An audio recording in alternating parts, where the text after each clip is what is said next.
Good afternoon, New York, and hello to everyone tuning in from around the world. My name is Nicholas Manousis. I'm the Executive Director of the Horological Society of New York, and it's my pleasure to welcome you here to our October 2021 meeting. Now let's get started with a few announcements. First off, I'd like to welcome HSNY's newest sponsor. The very famous Swiss watch brand Jaeger-LeCoultre has joined as the Horological Society of New York's 22nd corporate sponsor, and we thank them for their very generous support. And now, a quick education update. As I mentioned at our September meeting, we've restarted our in-person classes, and I'm very pleased to let everyone know they've been very well attended and a lot of fun to start welcoming people back to our classroom in person. So we have New York evening classes every week that you're welcome to sign up for. And we have a very full schedule of traveling education throughout the rest of this year. Starting in San Francisco, October 9th and the 10th, hosted by Shreve & Co. Next up, we're going to Toronto, Canada, hosted by IWC and Mo Jabber. Then back to Los Angeles, hosted by FP Journe. And then after that, in December, a trip to Miami, hosted by FP Journe. December is a great month to go visit Miami. So we're looking forward to seeing everyone at our traveling education classes. Tickets are available now on our website, and we're looking forward to seeing you there.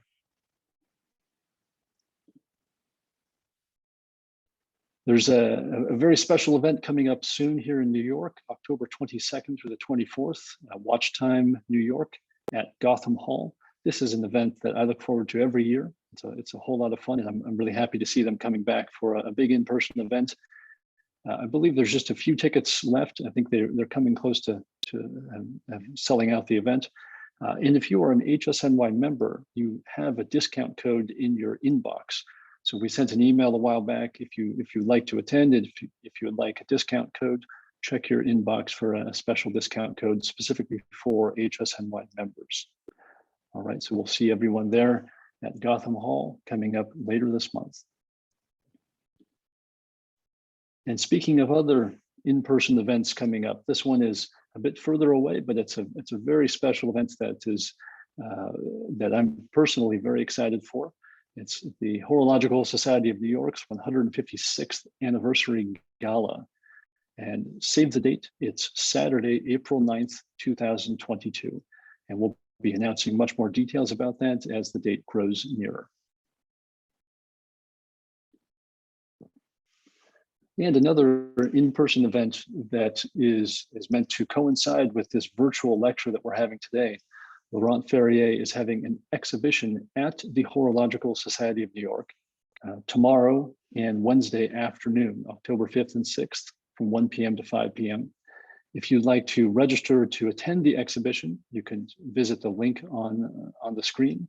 And as of just a few minutes ago, right before we started the lecture for today, I think there were maybe 2 or 3 appointment slots left. So if you'd like to attend, please get an appointment soon. It's free. We just need you to register for an appointment, and you can follow that link to visit our website.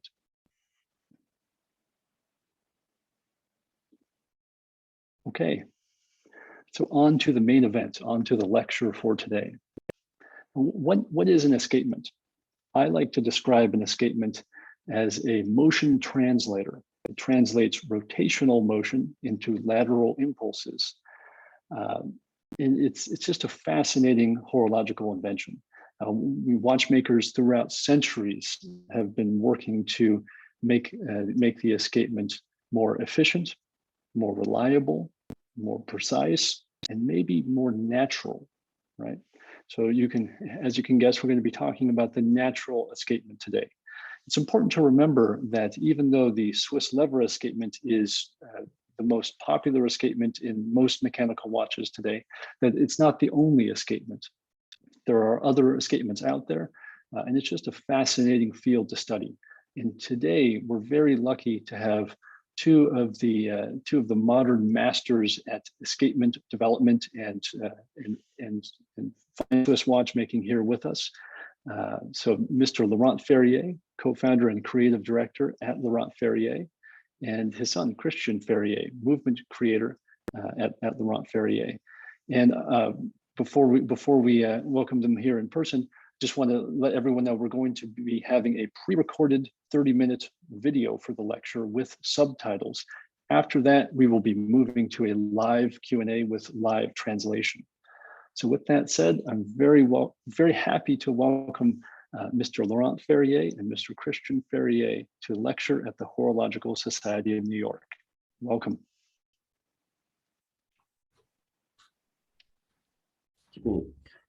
Bonjour à tous, et nous sommes très heureux et très honorés de participer à cette soirée.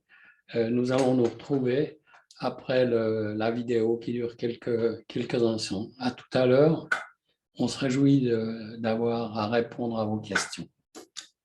Oh, hello, ladies and gentlemen. Very happy to be here and to be participating in this lecture. We hope you enjoy the video that will follow, and we look forward to answering your questions afterwards.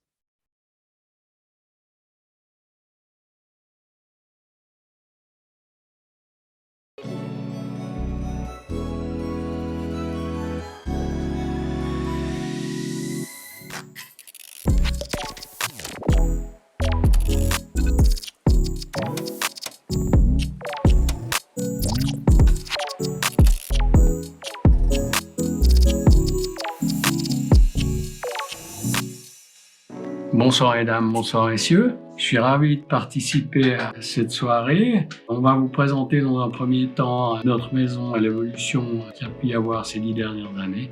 Et on va parler plus particulièrement du mouvement micro-rotor échappement naturel de Brugge. En 2 mots, je vais vous raconter un petit peu l'histoire de la société, le pourquoi de l'utilisation de cet échappement naturel dans les pièces que nous avons réalisées à partir de 2011.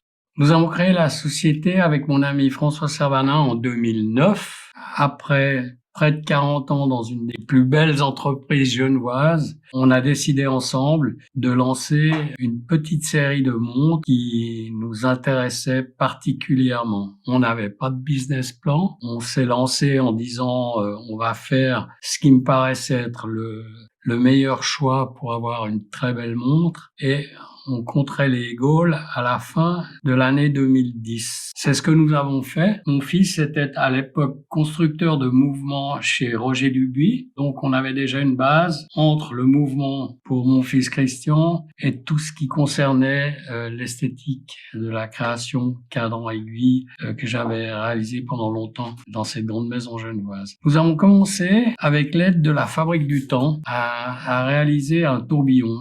Mon idée était de se baser sur les pièces de poche du XXe siècle, du début du XXe siècle et du XIXe siècle, qui étaient des pièces qu'on a toujours trouvées absolument magnifiques. L'idée était d'avoir cette même qualité de mouvement, autant au niveau de la terminaison qu'au niveau des courbes et de l'esthétique en général du mouvement. On parle pour le moment du mouvement. La boîte était aussi une pièce qui devait être extrêmement simple, mais d'une grande pureté de ligne. Nous avons passé beaucoup de temps sur la forme de la boîte et sur la forme du mouvement, en dehors des contraintes évidemment mécaniques. Ça nous a donc donné la première pièce qui est un tourbillon double spirale qui n'avait jamais été fait sur un tourbillon. Le double spirale existait, mais il n'avait jamais été monté sur un tourbillon. Cette pièce a eu dès le départ un certain succès, et grâce à un collectionneur new-yorkais qui était monsieur Marcel Philippe, c'est lui qui nous a conseillé de nous inscrire au Grand Prix de l'horlogerie de Genève, ce que nous avons fait.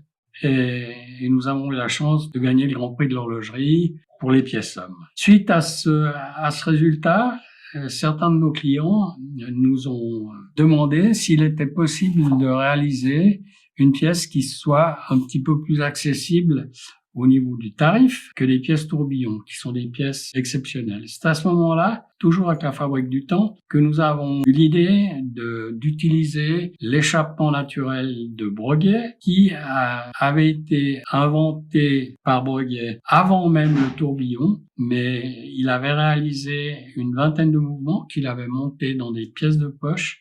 Et il s'est rendu compte qu'il disposait pas d'outils suffisamment précis pour qu'on trouve un gain mécanique à cet échappement-là. Plusieurs sociétés se sont intéressées à cet échappement naturel, qui est un échappement qui fonctionne extrêmement bien une fois qu'il est mis au point, mais qui est délicat à monter, et il fallait avoir une très très grande précision dans l'usinage de tous les composants. La maison Ulysse Nardin avait commencé elle l'utilise, si je ne me trompe pas toujours, en 2001. Ils avaient utilisé ce système du double roue d'échappement à impulsion directe au balancier. Notre premier échappement naturel a été étudié en 2011. C'est la même année que Voutilainen avait décidé aussi d'en réaliser un. Les deux sont un peu différents. La philosophie est la même, mais la façon pour y arriver était un petit peu différente. En 2012, François-Paul Journe a aussi réalisé un échappement naturel. Et dans les deux cas de Voutilainen et de Journe, ce sont des pièces de très haute gamme qui font en série relativement limitée. C'est deux très beaux modèles aussi, évidemment. Bien, alors ça, c'était pour la présentation succincte de notre maison. Maintenant, j'aimerais vous présenter mon fils, Christian, qui a été constructeur de mouvements chez Roger Dubuis et qui a été avec moi dès le début 2009. Et nous avons étudié ensemble, nous avons eu notre bureau ensemble depuis tout ce temps-là. C'est lui qui s'occupe beaucoup plus précisément des mouvements que moi, puisqu'il s'en est occupé et il était plus qualifié que moi dans ce domaine-là. Depuis toutes ces années, c'est lui qui s'occupe de la gestion de tous les plans et de la construction des mouvements. Et c'est lui qui va rentrer dans les détails et qui pourra vous donner des explications plus complètes au sujet de cet échappement qui est bien entendu plus délicat que ce qu'on a connu avec des échappements entre Suisses. Bonjour, je m'appelle Christian Ferrier, donc le fils de Laurent. Comme il vous l'a expliqué, étant en charge du bureau technique et donc ce qui signifie l'ensemble des calibres Laurent Ferrier, c'est à moi que revient l'exercice de vous expliquer un petit peu cet échappement naturel. Pour parler de cet échappement naturel, on va le parler en plusieurs étapes. Premièrement, je vais parler du pourquoi. Pourquoi est-ce qu'on a voulu partir dans cette voie-là? Ensuite, deuxièmement, comment s'est passée la recherche de toutes ces études qui ont été faites par les maîtres horlogers, on l'a dit, Breguet, Daniels et bien d'autres. Troisièmement, évidemment, le détail de conception LF. En quatrième, pour mieux comprendre, on va essayer de faire un petit comparatif entre l'échappement encre suisse et l'échappement naturel. Pour conclure, quel a été le réel intérêt finalement d'avoir relevé ce challenge? Juste après avoir terminé notre tourbillon, le tourbillon double spirale, c'est vrai qu'on avait assez envie de continuer à explorer cet univers autour de l'échappement, à amener un petit quelque chose. Et ça rejoignait aussi, pour la petite histoire, une envie, quelque chose qu'on avait envie de faire avec un automatique. Seulement, on savait qu'un automatique, surtout on voulait faire un bel automatique avec une micromasse en or. Ce genre d'automatique-là sont pas les plus faciles à maîtriser au niveau du pouvoir remontant. On n'a pas des grosses réserves de marche. Et puis, mon père tenait à ce qu'une montre soit confortable, soit utilisée. Une réserve de marche, pour lui, c'était pas forcément très intéressant en dessous de 3 jours, donc 72 heures. 72 heures pour une micromasse, c'est quelque chose qu'on avait mis un petit peu de côté. C'est devenu vraiment, on a vu tout de suite énormément d'intérêt, parce que l'intérêt pour nous, premier, était le rendement. C'est un échappement qui consomme très peu, et donc qui induit un ressort de barillet très faible. Un ressort de barillet très faible, c'est quelque chose d'évidemment très très intéressant pour une micromasse, pour le pouvoir remontant. Donc tout de suite, on a vu l'intérêt. À l'époque, c'était pas le seul intérêt pour Abraham Louis Breguet et tous les autres concepteurs horlogers. Il y avait aussi un aspect chronométrique. Aujourd'hui, il est moins intéressant parce que l'encre suisse est devenue tellement fiable et précise que l'échappement naturel aurait pas forcément pris le dessus. Mais il restait quand même cette histoire de rendement qui était vraiment très, très intéressante. On s'est intéressé un petit peu, parce que ça a été très documenté, différentes conceptions de cet échappement naturel. Au fil du temps, on a pu voir une première conception d'Abraham Louis Breguet, alors que c'était pas tout à fait le premier, mais sa première conception à lui, comment il l'a fait évoluer. On a eu ici George Daniels et d'autres qui ont fait des choses vraiment, vraiment très intéressantes. Et ils les ont fait pour pallier en fait à des défauts, à chaque fois des défauts de conception ou des limites dans la conception. Ils évoluaient souvent dans des montres de poche, donc avec des calibres surdimensionnés comparé à un calibre de montre bracelet.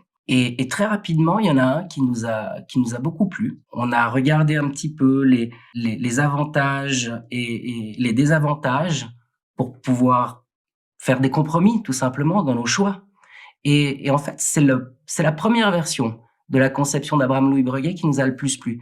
C'était une conception, alors on y est extrêmement proche, où ce sont 2 roues d'échappement, mais qui sont entraînées l'une l'autre. Ce qui veut dire qu'elles doivent remplir 2 fonctions, une fonction rouage et une fonction roue d'échappement. Et ça, à l'époque, on voyait tout de suite qu'est-ce qu'on pouvait réaliser comme type de pièce, comme ça monobloc de façon précise. Donc ça, on s'est dit, tiens, ça, on pourrait le travailler. Ça devrait pas poser de problème avec les moyens qu'on a aujourd'hui. Quand je parle de ces moyens, je parle à cette technique d'élévation de matière, la liga, qui nous permet de faire ce genre de pièces de manière très, très précise. Donc, il y avait un autre avantage aussi, c'est cet aspect légèreté, pour avoir des éléments légers, pour éviter d'avoir trop d'inertie. Parce qu'on sait qu'un échappement, c'est des éléments très précis, qui vont très vite, c'est les éléments qui vont le plus vite dans un calibre. Donc l'inertie avec la vitesse liée avec tout ce qui est organe réglant, c'est jamais très bon. Mais en cas de petits défauts, ça accentue tout simplement les défauts, cette inertie.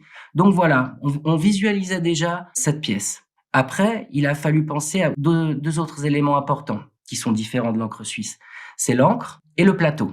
Là, on pouvait pas réaliser ces composants dans la même matière parce que les roues d'échappement pour nous c'était une évidence, elles seraient faites en liga, en élévation de matière, donc en nickel phosphore ou en nickel. Donc c'est très semblable à de l'acier. Pour l'encre, on est resté dans l'élévation de matière parce qu'on peut aussi réaliser aujourd'hui, depuis quelques années, des composants très précis en silicium.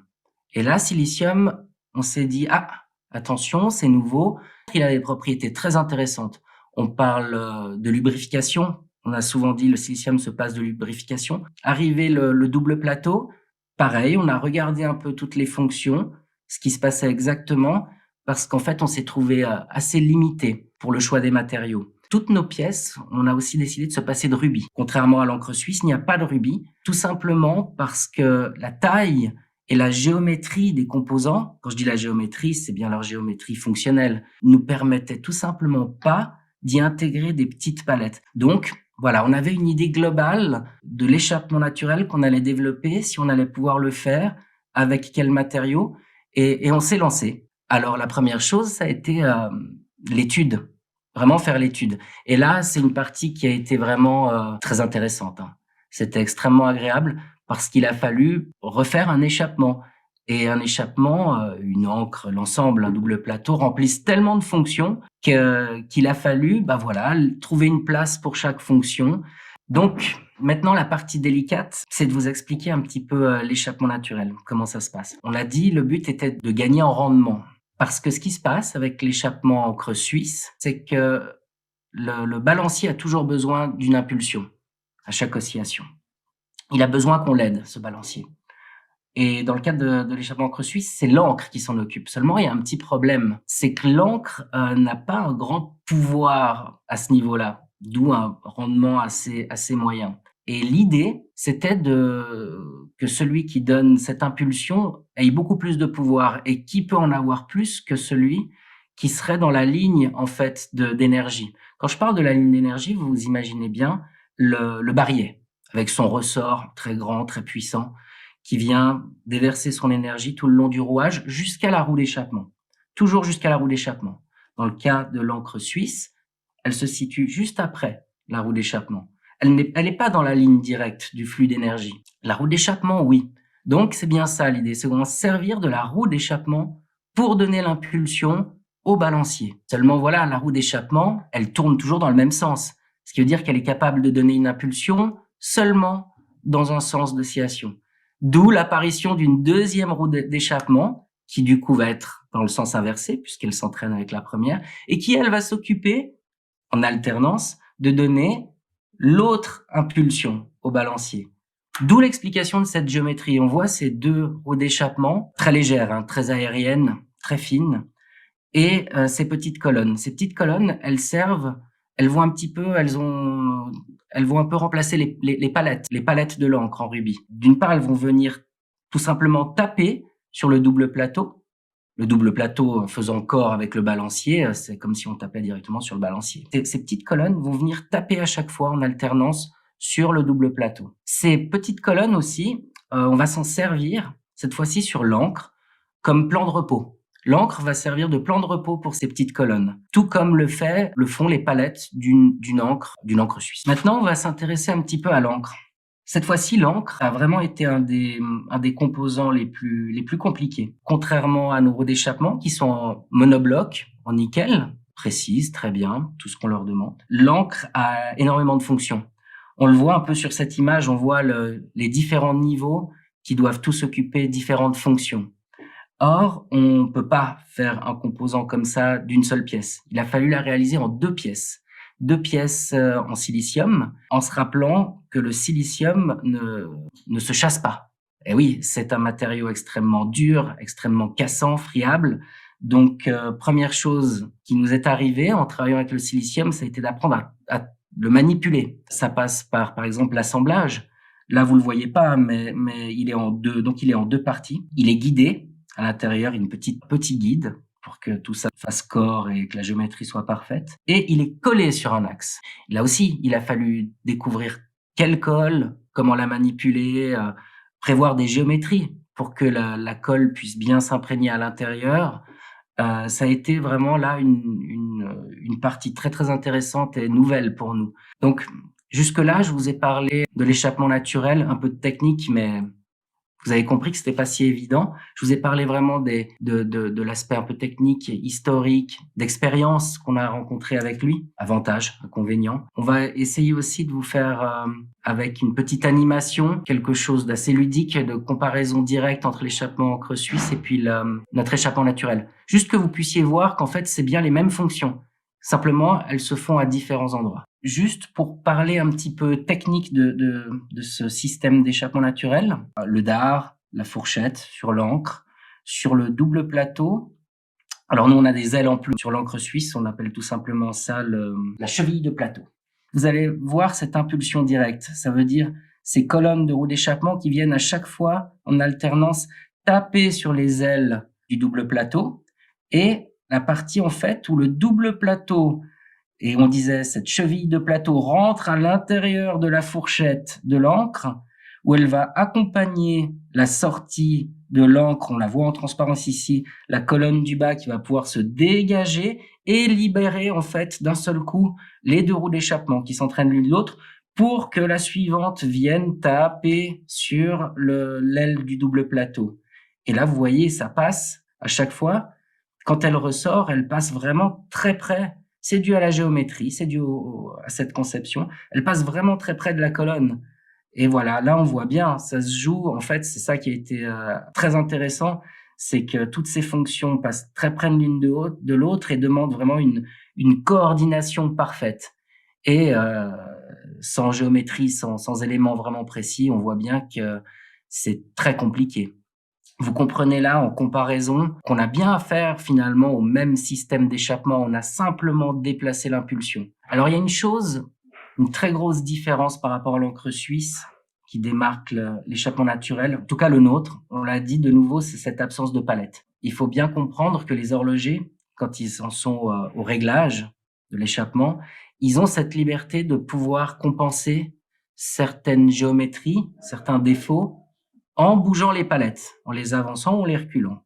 C'est une opération classique pendant l'opération de réglage. Là, il n'y en a pas. Donc vraiment, tout se fait sur des éléments terminés. Comment on a fait pour créer ce concept, ces géométries afin que dans tous les cas de tolérance, ça fonctionne. Comme vous allez pouvoir le voir, les éléments ont très peu de place, ce qui veut dire qu'ils passent très près les uns des autres. Et il y a beaucoup de choses auxquelles on ne pense pas. Je vous donne un petit exemple. Vous imaginez donc ces deux roues d'échappement. Seulement ces deux roues d'échappement, il y a une menante et une menée. Et il se trouve qu'à un moment donné, pendant que la roue d'échappement est en repos sur l'ancre, donc elle est bloquée, il se trouve que la roue menée, celle qui est à droite, elle est en prise avec rien du tout. Donc, on peut voir qu'elle a du jeu. Elle a ce célèbre jeu de denture, ce qui est normal dans une denture qui a eu du jeu. Oui, mais on s'est retrouvé avec des fonctions qui passent très très près. Je pense au double plateau, qui passe très près des colonnes. Quand il fait son retour, on a vu que ça se jouait à pas grand-chose. Donc, il a fallu compenser tout ça. Il a fallu bien revoir nos géométries. On a même pensé à créer... Ces deux roues ne sont pas vraiment... la roue menée est asymétrique par rapport à la roue menante. Justement pour pouvoir compenser ce jeu de denture. Alors la denture, et vous le voyez, elle est un peu particulière. Bien sûr, c'est une denture qui a très peu de jeu. Elle a été retravaillée, mais c'est pas suffisant. Une denture a besoin de jeu. Mais là, je le répète, il y avait tellement peu d'espace qu'on a créé, en fait, on a compensé par une asymétrie de positionnement des colonnes sur la roue menante pour pouvoir être toujours sûr, dans ce cas précis, que la fonction, le retour, on va dire, du double plateau se fasse sans rentrer en contact, sans un choc sur une colonne de la roue menée. C'est des petits détails, mais en fait, ça a été une somme de détails comme ça qu'il a fallu penser. C'est vraiment un jeu de coordination. On n'est pas en train de travailler d'abord un plan, puis un autre, et puis une fonction. En fait, tout ça doit être parfaitement coordonné. Et le coup, par exemple, de la roue menée est un piège. On n'y pense pas, on est concentré tellement sur les fonctions qu'on oublie qu'en fait, ici, on a plus de jeu qu'ailleurs. On peut voir sur l'image, d'ailleurs, on reconnaît quand même, il y a beaucoup de similitudes avec une encre suisse. Si on part du haut, par exemple, on reconnaît quand même ce qui pourrait être le dard, puis la fourchette. Et tout en dessous, le dernier plan, c'est là qu'on peut voir, on peut apercevoir des deux côtés, du deuxième côté aussi, ces plans de repos pour les colonnes, avec une espèce de flèche de sécurité au milieu. Toutes ces fonctions, elles existaient déjà. On les a simplement déplacées. D'où une nouvelle géométrie et des nouvelles difficultés. Mais quand je dis difficultés, c'est vraiment réinventer l'échappement finalement. Ça veut dire, pour le réinventer, vous devez le comprendre parfaitement, l'échappement. Dernier élément, le plateau ou double plateau. Comme je l'ai dit avant, on l'a gardé en silicium aussi. Au niveau des contacts et du travail des différentes fonctions, c'était pas intéressant de le passer en nickel-phosphore. Celui-ci, il fallait vraiment qu'on le garde plutôt en silicium, tout simplement parce que on le voit dans sa géométrie, ces deux ailes qui dépassent. Vous l'aurez peut-être deviné, c'est bien elles qui reçoivent l'impulsion par derrière à chaque fois. Or, l'impulsion vient des roues d'échappement qui sont elles en nickel. Donc là, on a un contact très très important. C'est un choc quand même, beaucoup de puissance. Il a vraiment fallu qu'on reste en nickel, contact nickel et silicium. Alors vous avez vu qu'on a utilisé des composants le plus monobloc possible, le moins de composants possible, parce qu'un composant est toujours plus précis que d'en avoir 3 ou 4 empilés les uns les autres. Après, on augmente le jeu de tolérance, comme on dit. Donc là, on a fait le moins de composants possible finalement. J'en parlais avant avec l'absence de palette. On a directement lié les fonctions palettes aux composants. Alors, il a fallu penser à la conception dans l'ensemble de ces éléments, bien sûr, parce qu'on se retrouve quand même avec 4 éléments qui vont devoir travailler ensemble et qui ont très peu de tolérance entre eux pour réussir les fonctions. Ça passe, en gros, on pourrait dire que ces composants se passent les uns les autres très près. Donc, il faut bien veiller à ce que tout ça soit dans un environnement le plus précis possible. Il faut bien faire attention au pont, afin de garantir également que au moins 3 éléments, les 2 roues d'échappement et l'encre, soient aussi bien guidés que sur la platine. On a tout simplement fait un seul pont. Et ça paraît logique comme ça. Seulement, si vous discutez un peu avec des horlogers, ils vous apprendront que c'est pas forcément évident pour eux, dans un environnement avec des pièces aussi petites, aussi fragiles. En plus, là, on parle de silicium. D'emboîter ces 3 éléments avec un seul pont. Donc, voilà, c'est le genre de compromis qu'on fait. C'est une difficulté pour les horlogers. Ils prennent plus de temps, mais par contre, on a un vrai gain. On se sécurise par rapport à la précision de ces éléments.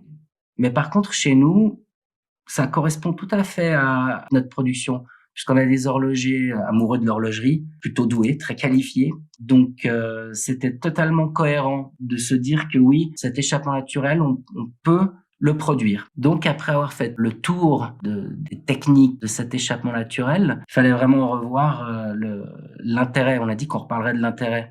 Je vous ai dit qu'on avait un bien meilleur rendement, mais pour cet échappement naturel qui est quand même avec l'inertie, le balancier, une inertie de 10, comme notre tourbillon finalement, la même fréquence, 3 Hertz, on a un gain, le ressort de barillet est 35 à 40% moins fort, 40% plus léger. Donc voilà, finalement, le réel intérêt, il était autour de l'automatique, mais on est tous d'accord, que ce soit de l'atelier jusqu'au bureau de conception, pour dire que l'intérêt, il a été aussi la maîtrise, que ce soit la partie échappement, qui a été vraiment extrêmement intéressante. L'histoire est pas finie. Cet échappement naturel pourrait très bien encore évoluer.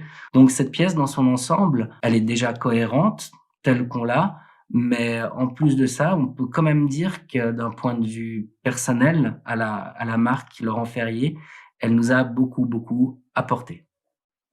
Donc voilà pour l'histoire de l'échappement naturel, de notre échappement naturel. Merci beaucoup. On espère que ça vous a plu, que vous avez pu avoir une idée un peu plus précise de l'échappement naturel et de notre société. On pourra répondre à toutes vos questions en live sans problème. Merci beaucoup et à très bientôt.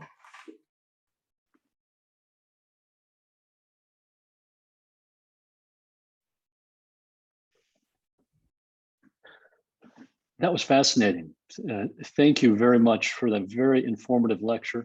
I learned a lot, and I hope that our audience learned a lot as well. And now we can move on to the questions and answers portion of the lecture. And for this portion, I'm pleased to introduce Mr. Robert Bailey, who will be helping us with translation today. So if you have any questions you'd like to ask, you can enter them in the Q&A box. It's at the bottom of your screen on Zoom. And we already have quite a few questions coming in. So I'm going to look through some of these questions, and here's a good question to start out with. This is from Mr. Tim Lake. Tim Lake asks, how have you found the durability of the silicon parts to be? Il pose la question sur la durabilité des parts en silicium. C'est moi qui vais répondre. Ah oui, c'est une bonne question, mais c'est une question classique qui a beaucoup été posée. En fait, il n'y a pas de problème de durabilité du silicium. C'est pas plus en tout cas que les autres matériaux. Faut pas oublier qu'une montre a vraiment, mais vraiment c'est important, besoin de revenir au service au bout de quelques années. C'est rien du tout, c'est très facile. On remplace les huiles et puis la montre repart neuve, enfin comme si c'était passé. Le silicium, comme l'acier, comme le reste, au bout d'un moment, quand les huiles sont abîmées, c'est là que les composants commencent à se détériorer. Ça ne se voit pas sur l'acier, mais beaucoup moins, mais en fait, au bout d'un moment, ça ne fonctionne plus. Sur le silicium, peut-être ça se verra un peu plus parce que c'est de la poudre, c'est friable, mais le résultat est le même. Donc, avec la bonne maintenance, avec les huiles, c'est quelque chose qui va durer très longtemps. Je ne vais jamais dire éternellement, mais vraiment très longtemps. So basically, Christian is saying that there's no real difference between components made with silicon and the other components made out of other materials. The thing that's really important is that the watch is correctly serviced, because it's basically when the oils get a bit old and a bit used, they basically cause the deterioration of the components. And he said, okay, there's a slight difference with silicon, that it's a more fragile substance than let's say steel. But if the watch is maintained properly, then there's no difference in the user, the ways that these components get used. Okay, thank you for that. Next up, a question from me, a personal question. What do you think that Abraham Louis Breguet would have thought today to see all of the new versions of the natural escapement being developed and used in wristwatches? Qu'est-ce que vous pensez que M. Breguet aurait pensé de toutes les évolutions et les nouvelles versions de l'échappement naturel? Oh. Je pense que Breguet, s'il avait eu les mêmes conditions mécaniques que maintenant, aurait été certainement ravi de pouvoir utiliser les moyens qui lui auraient permis d'avoir des pièces aussi précises, et il l'aurait certainement fait marcher très certainement aussi bien que nous. So Mr. Ferrier is saying that if Mr. Wegge had basically had access to the the modern technologies and the modern materials and things that we have available now, he would have certainly been delighted to be able to produce a natural escapement that is extremely precise. All right, thank you. Next up, we have a question from Hamza Masood. Hamza asks, how many natural escapement watches can you produce during a year? And how many, can you give an approximate number of how many total that you've made? Donc la question est voilà, combien d'échappements naturels est-ce qu'on peut produire dans un an, et puis combien est-ce qu'on a produit jusqu'à maintenant? Comment? Ouais. Non, bah, c'est sûr que presque 10 ans plus tard, on le maîtrise très bien maintenant au niveau de la production. Et pourtant, on en fait une centaine. On en fait une centaine par année. Et on approche gentiment du millier de pièces jamais produites chez Laurent Ferrier depuis le début, depuis le lancement des Escapement naturels. So now our production system has evolved in the 10 years in the existence of the company, and it's really working well now. So we can produce roughly 100 natural escapements in a year, and overall today we're getting close to the 1,000 pieces produced since we started making this movement. L'idée aussi, c'est de garder une production relativement contrôlée de l'échappement naturel. Donc, c'est pas un modèle qu'on va réaliser à plusieurs milliers de pièces par année. Yeah. So Mr. Ferrier's wish as well is that we keep control over the production levels of this piece, and it's not something that we're going to produce in thousands of pieces a year. It'll always be a smaller production that we can control from one end to the other. Okay, thank you. Next, we have a question from MG. MG asks, in your expert opinion, is it possible to make a natural escapement without using modern techniques such as Liga, or without the use of modern materials such as silicon? La question est voilà, est-ce que vous pensez qu'il serait possible de faire un échappement naturel sans les matériaux comme Liga, etc., sans le silicone? Oui, bien sûr, d'autres horlogers indépendants l'ont fait. Nous, on a tout de suite exploré cette piste avec le silicium. On savait où on allait, ou plutôt on savait qu'il y avait des inconnus, on savait que c'était risqué, mais on a appris à maîtriser cette nouvelle matière. C'est vrai que c'est différent, c'est plus du tout les mêmes procédés voilà, de conditionnement, de manipulation. Les huiles, c'est vrai, il a fallu réapprendre aussi tout ça. Donc, oui, on n'a jamais abandonné le silicium. On a vu que c'était tout nouveau, qu'il y avait des choses bizarres qui se passaient, qu'on ne connaissait pas. Mais on a vu aussi tout ce qu'il apportait. Alors oui, la réponse, bien sûr qu'on peut faire sans ça, puisque d'autres l'ont fait. Mais nous, on a vraiment exploré cette voie les premières années assez loin. Et aujourd'hui, on rencontre vraiment aucun problème avec cet échappement naturel. So the answer to the question is yes, it can be done. There's other independent watch brands that do it, so it is possible to do it without the use of these modern materials. But for us in Laurent Ferrier, we really wanted to take on the challenge, and kind of it was quite ambitious at the beginning because it was a little known material. We didn't fully understand all the things that were associated with it. So it was a learning curve from our side in terms of the material, how it's made, how you use it, how you put it all together, but also all the oils and things that go around it. But now we've mastered that, and we enjoy the benefits of using this modern material in the natural escapement. Et j'ajouterais aussi que c'est pas terminé. On est encore très ouvert à la possibilité. Il va encore y avoir des nouvelles choses. des nouvelles technologies. On a testé d'ailleurs des choses qui n'étaient pas intéressantes au final, bon, mais cet échappement naturel, il n'est pas figé dans le temps tel qu'il est en silicium. Non, il est plutôt dans l'esprit, voilà, on utilise des choses modernes et on en utilisera encore si ça en vaut la peine. So a quick question, just saying that it's in terms of materials things, it's not yet finished. That we're still open to using any other new materials that could be beneficial. There's certain materials that we discarded. The door is always open. If we find some other new material that would improve the performance of the watch, then we will definitely consider it. Je finirai, l'échappement naturel et le silicium nous ont fait grandir. Alors, on a vu que c'était plutôt bénéfique. On continuera à apprendre, à essayer des nouvelles choses. C'est aussi pour ça. So basically, Christian saying that the natural escapement and silicon were, allowed us to really grow and really kind of, establish ourselves. And so, thanks to that, we are where we are today. And so we will, of course, try new materials, try new things to keep that going. I think that's fascinating, and it leads me to my next question that I was going to ask before.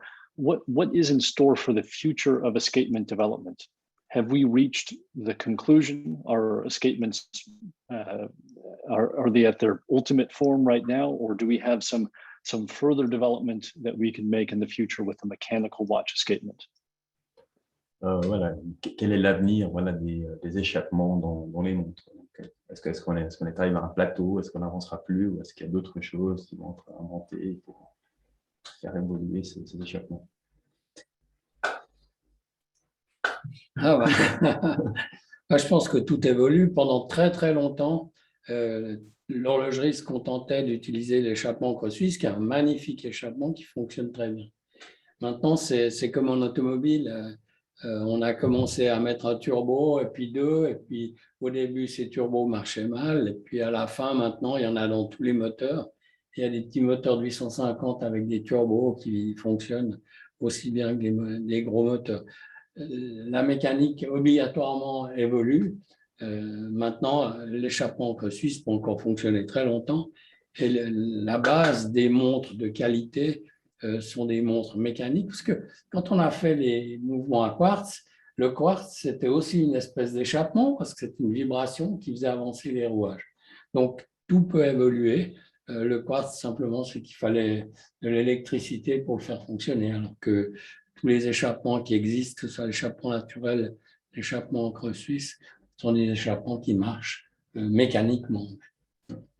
So Laurent was saying that he believes that there will be evolutions, that it will continue to evolve, and that for a long time and still today, like the majority of the Swiss watch industry use the Swiss lever technology. But then he was comparing it to cars, and basically using an example that turbos were invented X number of years ago, and they were quite a rare thing, and they didn't work very well at the beginning. Now that they're in all cars, even like little cars with a tiny engine have a turbo in them to increase the power. It's something that's basically proliferated across the whole industry. And an example in the watch industry is the quartz movement. So you wouldn't classify that as kind of a fine mechanical watch. It's a different. The impulse comes from an electrical impulse, but you do have another way of getting the impulse into the watch, using a quartz battery-powered system. Thank you. Very, very thoughtful response, and it's exciting to think about the future of escapements. Next question. Let's take a question from my good friend Douglas McFarland. Douglas asks, how easy will it be for silicon parts to be reproduced, to be made new in 20, 40, or 100 years from now? La question était, voilà, est-ce que ça serait toujours facile de reproduire des composants en silicium dans 10, 20, 30, 40 ans? Je pense que l'industrie va obligatoirement évoluer. Alors, comme le disait Christian tout à l'heure, le silicium va être remplacé peut-être par un autre matériau qui aura des qualités encore supérieures. Mais il n'y a aucune raison, on ne va pas revenir à faire une encre en silicium limée à la main, ça n'a pas de sens. Donc, avec l'évolution de l'industrie, on aura certainement des composants qui pourront être réalisés. Et c'est clair que par rapport à une montre de poche de 1850 où on peut refaire carrément tous les composants avec une vieille machine et un vieux tour 102, on aura toujours la possibilité de refaire des composants comme on les utilise dans l'échappement naturel. So basically, Laurent was saying that it will be possible to continue to reproduce these components as time goes on. We obviously expect, like Christian was saying, that materials will probably evolve and something new will come with new properties that will be more beneficial and will probably go that way. But then Laurent was using an example of a pocket watch, where we still are, the original components are still made today and they are still used. But as far as we're concerned, we aren't going to go backwards and start kind of like handcrafting and hand filing down, silicon wheels and things like that when we have machines that can make them much more precisely for us. I agree. I see this question a lot. I often say that in the future, if we can't produce a silicon part for a watch, we have bigger problems to think about, because that means that we probably can't produce a silicon chip for our smartphone or our smart computer or any electronic device. So silicon is a part of our life, I think, for the long run. Il est juste sur la silicone, qui partie intégrale de notre vie. Puis voilà, si on n'arrive plus à reproduire des composants de silicium pour les montres, on a des plus gros problèmes parce qu'on fait des composants pour faire des puces pour l'ordinateur, etc. Disons, ça reste une pièce mécanique. C'est pas un ensemble comme ils peuvent avoir dans l'automobile où tout évolue, ou dans un téléphone portable où tout évolue et votre vieux téléphone, vous êtes obligé de le jeter pour en prendre un nouveau. Là, c'est un composant qui est à refaire, ou deux ou trois composants mécaniques. Donc, il y aura toujours quelqu'un qui sera susceptible de pouvoir refaire ce genre de composants. Les machines pour le faire existeront toujours. Et ça aura certainement même évolué. On pourra même peut-être faire des échappements naturels de manière plus industrielle, si par hasard les industriels avaient envie d'en faire. And so obviously, Laurent was saying that it's not like a car or a cell phone where it's a very massively complicated thing. That a watch it's one component, and then that one component needs to be made. There'll be new ways that come about to make those things. So reconfirming that we'll be able to make them in 40 years' time. I agree.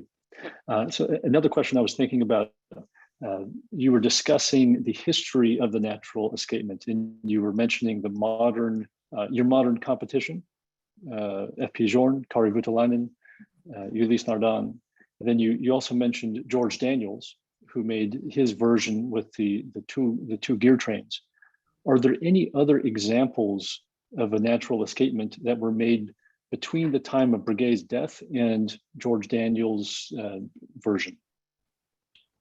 Donc, en fait, il pose la question par rapport aux autres acteurs ou aux concurrents pour les échappements naturels. Et puis, dans la vidéo, il avait cité plusieurs personnes. Et puis, la question, c'est à part Carrie, F.P. Jour, Ulysse Nardin et puis Georges Daniel, est-ce qu'il y a quelqu'un d'autre, un autre échappement naturel que vous connaissez? Non, à moi non. Moi, je connais des gens qui ont travaillé dessus, mais dont le calibre n'est jamais sorti. So the answer is no. Christian says he knows people who've worked on natural escapements, but the movement doesn't exist. So. Okay, all right. Mais je ne sais pas ce qu'ils avaient choisi comme version, plutôt George Daniels ou Breguet, ou quelle version. No. Yeah, we don't know which versions of the natural escapements they were working on. Okay. Speaking of George Daniels, the next question is kind of about the coaxial escapement. Brian Standig asks, how do you think the natural escapement compares to the coaxial escapement from George Daniels? and or the new dual impulse escapement from Grand Seiko?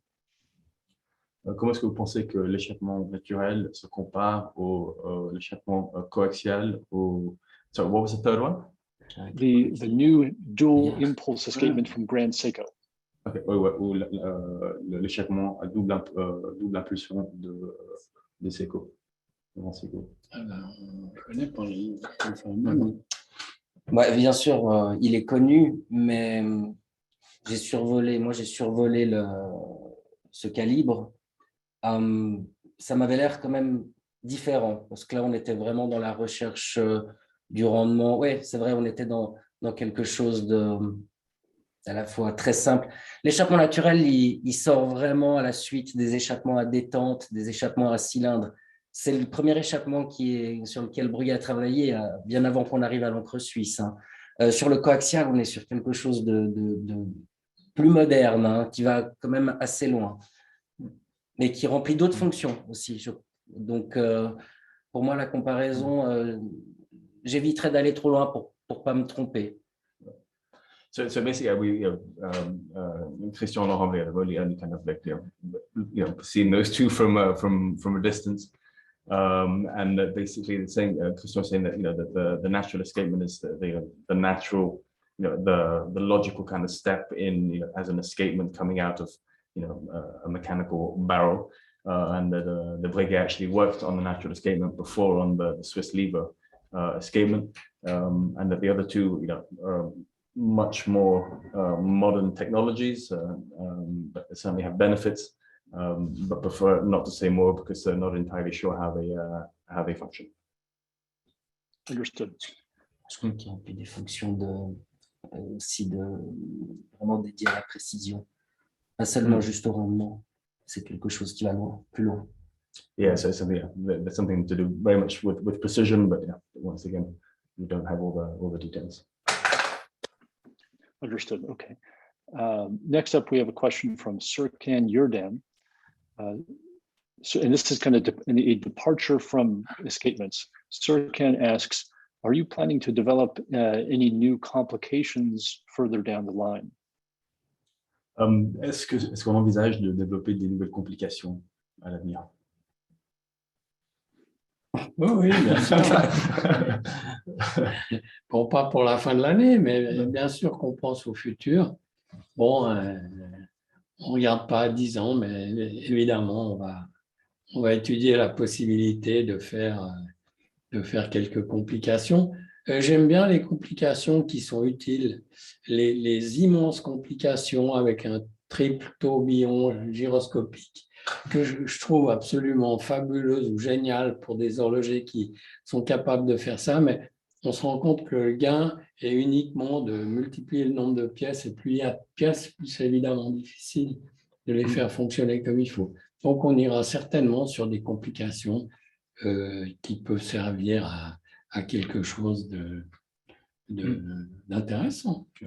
So Laurent is saying that basically there's not for this year, but in the next few years, that there are new complications that are being worked on, and that Laurent really wants to work on complications that are useful and that have purpose.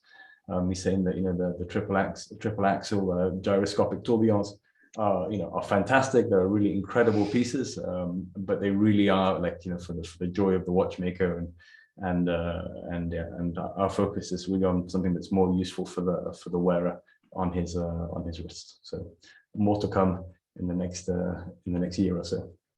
Okay. And another question from Serkan Yurdan. Serkan also asks, how does it feel when you see your watches being bid on at auction? Is it exciting? What's that feel like? Qu'est-ce que vous ressentez quand vous voyez une de vos montres à une vente aux enchères? Qu'est-ce que ça vous donne comme ressenti? Ah bah, c'est toujours très agréable quand elle est vendue plus cher que ce que le client l'a acheté. On espère que ça sera le cas encore pendant quelques temps. C'est clair que nous, on a surtout plus de plaisir quand on voit un client qui arrive avec sa pièce qu'il porte et qui nous dit qu'il est ravi et qu'il est content de la porter. Je pense que c'est plus intéressant que de savoir si les pièces sont vendues le double parce qu'elles sont très recherchées. Donc, le plaisir, on l'a plutôt quand les gens portent leur montre et sont contents de les porter. So, so Laurent said that he's, of course, if, you know, for what is sold for far more than the client bought it for, is always very happy, very happy to see that. But really stressing that, that you know, what's important for, you know, it's important for him and important for, you know, for us as a company is that it's basically that it's the person who's wearing the watch gets enjoyment out of it. That's our number one you know, priority is that you own a Laurent Ferrier, you enjoy wearing it, you're happy to be wearing it. And that really gives us the most satisfaction ahead of, you know, financial benefits from, you know, from reselling it further down the line. Okay, thank you. Then the next question, there are maybe 5 or 6 people asking this exact same question in the Q&A box. They're asking, what material is your hairspring made out of? Comment est-ce qu'on traduit ça? Spirale. Dans quel matériel est-ce que vous trouvez spirale? Ben, il n'y a pas de silicium. Ah non, il n'y a pas. Non, c'est un classique. On travaille avec un des grands acteurs de fabricants de spiraux. Donc, c'est toujours le même alliage d'acier qu'on retrouve. Évidemment que chez Laurent Ferrier, on prend la plus haute qualité, mais c'est toujours le même alliage. Je ne sais pas, bon, il a un nom, mais je ne sais pas, l'alliage reste secret. Mais non, on est du très classique, de la grande horlogerie, de la haute horlogerie. Yeah, so yeah, we source our hairsprings from a well-known supplier who makes like a composite steel hairspring, and yeah. So I guess the logical follow-on question to that is why not use a silicon hairspring if you use many other silicon parts in the watch? I know that there are certain issues around the patents with silicon hairsprings. Is that potentially the issue? Pourquoi est-ce qu'on n'utiliserait pas une spirale en silicium? Est-ce que c'est à cause d'un brevet qui nous empêche de le faire? Alors, il a été breveté. Il a été breveté. Il y a en tout cas pas les nommés Rolex, Patek qui ont dû en utiliser, mais eux, ils font pas 100 pièces par année, ils en font, je pense, nettement plus. Et on n'a pas la possibilité de le faire pour le moment. Mais peut-être qu'un jour, ça sera plus facile de pouvoir disposer d'un spiral en silicium. Yeah, so yeah, I mean, there are definitely patents that are on a silicon hairspring. They definitely do exist. You know, the big actors that you can all imagine. You know, the ones that put those down. They make, you know, far more watches than we do. So, you know, maybe further down the line, it might be something. You know, maybe when we make a few more, it might be something that we consider. But for now, we'll stay with what we have. Et j'ajouterais, en fait, il y a quand même une raison assez importante. Le silicium qu'on utilise aujourd'hui, ça pourrait être dans d'autres matériaux. Les composants ont une géométrie qui doit fonctionner à cause de la géométrie, pas à cause de la matière, enfin, pas certaines matières. Un spiral en silicium, c'est quelque chose de complètement nouveau. Quand on sait à quel point c'est compliqué de fabriquer un spiral, là, avec du silicium, je peux imaginer qu'il y a tout à réétudier. Donc, se lancer, même si on voulait jouer, se lancer dans la fabrication d'un spiral en silicium, c'est des calculs que je ne connais pas. Voilà, tout simplement. Je ne saurais pas faire un spiral en silicium. Yeah. So basically, I mean, it would be a huge unknown for us because it's not only, you know, the geometry of a spiral is known, but that geometry would be impacted by the different material that is used. You know, and we wouldn't know today how to start, you know, designing and producing a silicon hairspring because, you know, we don't have enough understanding of how the material would react in that shape to provide the properties that are needed to make a hairspring work. Okay, understood. Next, we have a question from Mr. Brad Tucker. Brad asks, or he says, you mentioned the importance of service. what is the correct service interval for this escapement? And is service exclusive to your company? Donc voilà, quel est le délai pour faire un service sur l'échappement naturel, et puis est-ce que c'est exclusivement chez nous? Ouais. Alors l'échappement, bah en fait c'est quelque chose qu'on a donné dans la garantie pour le service, mais en général 3 ans c'est bien. Ouais, pas le délai. Non, on fait des services tous les 5 ans, mais 3 ans, c'est comme une voiture. Une voiture, c'est chaque année. Nous, à 3 ans, on sait que la montre, elle est vraiment bien maintenue. Parce que chez nous, elle ne reste pas très longtemps.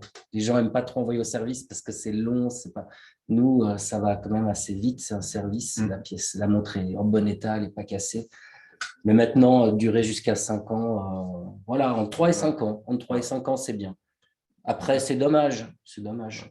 So between 3 and 5 years, we recommend closer to 3 than 5, but 5 years is fine. I understand that some people are a little bit reluctant to send their watch back every 3 years because the lead time for it to be serviced is quite long. We're pretty quick, so if you want to send your watch back every 3 years to us, we turn them around more quickly than numerous other brands out there. And to answer the question, yeah, the watches have to come back to us in Geneva for the service. All right. So next up, we have another question from Tim Lake. I want to preface this by maybe quickly explaining to everyone what a self-starting escapement is. The Swiss lever escapement is self-starting. If you let your watch run down completely, it has no energy left in it. And then if you're simply to start to wind it, it starts the balance oscillations itself. Some escapements are not self-starting and they require a small shake or a twist to get the balance wheel moving. So the question from Tim Lake, is your version of the natural escapement self-starting? La question, est-ce que notre échappement naturel est autodémarrant? Alors, je vais répondre dans la définition autodémarrant, non. Même si souvent, quand on le fait, il peut être autodémarrant. Mais il a quand même besoin, de temps en temps, selon la position où il a besoin juste d'un petit mouvement, le petit mouvement qu'on donne pour faire bouger le balancier. Et là, il redémarre. Mais donc, non, dans la définition, il n'est pas autodémarrant, mais avec une petite aide de la main, il repart. Yeah, so technically, no, our natural escapement is not self-starting. You do, have to give it a little impulse, but it's pretty easy. I mean, it's a little twitch, and the movement starts. Okay. That's a fascinating aspect. It's been an argument for a very long time. Should an escapement be self-starting? Does it need to be self-starting?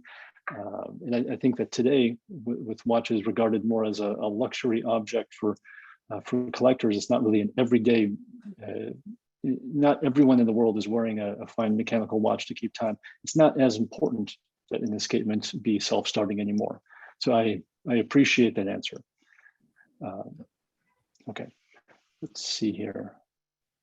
How are you guys doing? Should we continue going? We have a few more questions in the queue. Are you good? Vous voulez continuer? All right.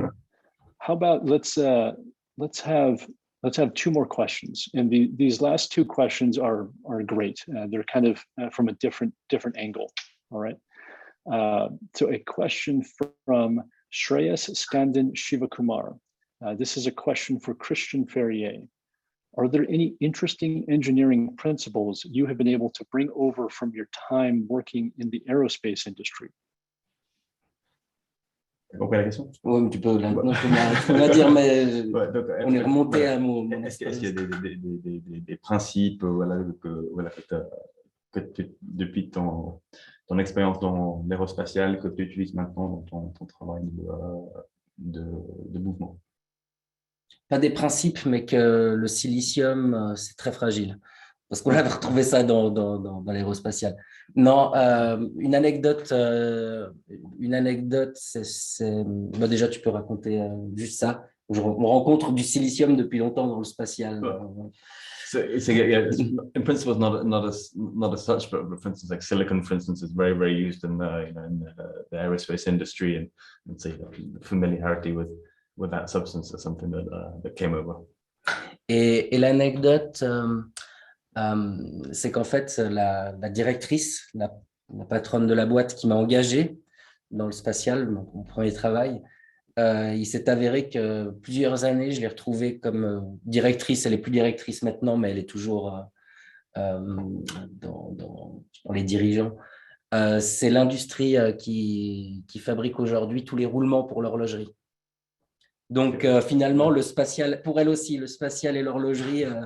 Saying that the lady, the director that hired Christian when he first started working in the aerospace industry, she now basically works for a company who makes gears and things like that for watch companies. So there clearly is there clearly is a synergy between the two industries. Nice. It's a small world. Okay, so the last question for the evening, this is a question from MG, and this is completely in a different direction, but I hope that you both enjoy it. Laurent and or Christian, are you still enjoying car racing in your free time? Est-ce que vous aimez toujours la course automobile, piloter des voitures dans votre temps libre? Ah mais j'aime toujours bien la course automobile, malheureusement, maintenant je suis trop vieux et je conduis plus. Je roule normalement sur la route, je ne dépasse pas les limitations de vitesse et je suis très heureux comme ça. So Laurent saying that he still loves car racing. It's something that still gives him a lot of pleasure, but he's too old now to race. So he drives his car normally. He respects the speed limits, and yeah. All right. Well, I just want to thank you both for this incredible lecture and this question and answer session. It really was amazing. I appreciate you staying up late in Geneva for us, and Robert, I really appreciate your help with the translation today as well. C'est nous qui vous remercions. Thank you. On espère que ça vous a plu. C'est pas facile à expliquer. Yeah, we hope you enjoyed it. We absolutely did, and maybe the next time we do a lecture event together, maybe we can meet in person in New York. We'll hope for that for the future. Donc la prochaine fois qu'on fasse ça, on peut le faire en personne à New York. Très bien. All right. Ravi de venir. Christian will be delighted to go. Okay. All right. Thank you both again. Have a great evening, and thank you to everyone who tuned in and joined us today for this fascinating lecture. We'll see you next month. Have a good one. Bye. Thank you. Au revoir. Bye.